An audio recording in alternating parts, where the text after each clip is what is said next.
Hi, my name's Jeff, and I'm going to spend a couple minutes explaining the basics of school finance and the budget process that Great Falls Public Schools goes through. So how does money work at the Great Falls Public Schools? Well, it doesn't work the way business or home budgets work, that's for sure. School dollars are all split up into different buckets, and each bucket is legally designated for very specific uses. And more often than not, money from bucket A can't get poured into bucket B, which means the school district can't move money around necessarily to where it needs to use it.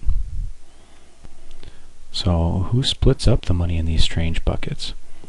Mostly the state and federal law splits that money up. In fact, that's the way the school district has to play by those rules. There are a lot of rules around those buckets. Some buckets can be spent on certain programs but not others. Some buckets can pay for salaries, others can't. There are a lot of laws to follow around the way money gets spent in schools. So what are the main buckets that are split up on those? Well, these are the primary ones with a little bit of underneath each one of the programs that are specially designated for those buckets. The one to look at most notably is the one on the far left, the general funds bucket. This is the basic operating bucket for the district. Most schools do most of their spending out of that bucket. So as things come up and they're in a particular program, some of the money gets taken out of that bucket throughout the year. So how do buckets get filled back up? Well, the federal buckets are filled by the feds on an annual basis, depending on whatever the federal budget is. The reserve bucket gets filled by special events, not necessarily every year, such as the PP&L tax settlement or non-reoccurring payments. And grant buckets are filled when somebody wins a grant from an underwriter.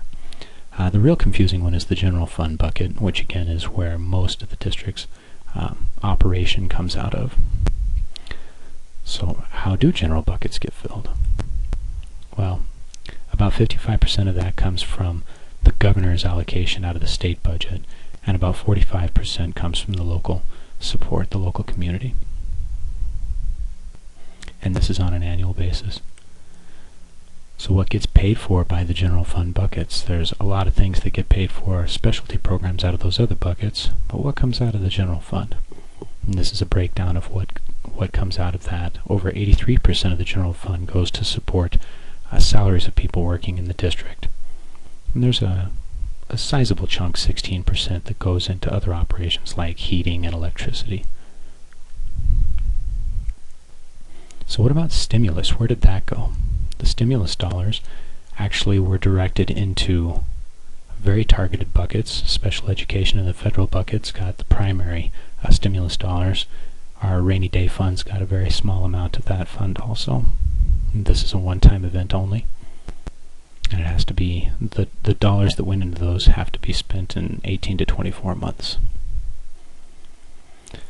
So what is the budget process that the school district goes through on an annual basis to figure out what dollars are going to be available in what buckets for the next year?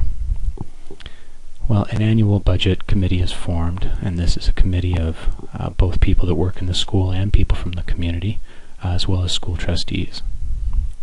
And they meet for several weeks in the evening, poring over all the numbers and coming up with some recommendations to take before the school board. And the school board either adopts those or tweaks them. So which buckets are short for next school year? Really, pretty much all the buckets are short. Some buckets are a lot shorter than they can be for the programs that they're trying to fulfill. The federal buckets are short, but we have very little control over that because the feds put money into that. The governor's allocation into the general buckets remains short due to state shortfalls, and this leaves us in a position being short in our general fund, our general buckets, but the local community does have some control over that. So what were the budget recommendations for the general fund bucket? Well, there were 3 recommendations because the budget would not balance with the funds that were coming in. And those 3 recommendations are to take some cuts where possible, spend some of the rainy day funds to help fill up that budget shortfall, and then ask the community for a levy to cover the rest of the shortfall. And the levy that the school district's asking for comes out to about $15 per year per homeowner for a house tax valued at around $100,000. That's about 4 cents per day. So this has been a very quick overview of the basics of school finance and the budget process for this coming school year.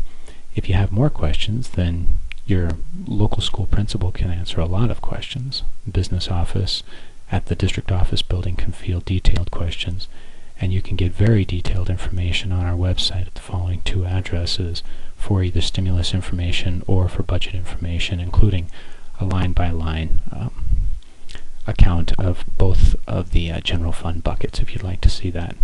Thank you for your time, and I hope that this has been helpful.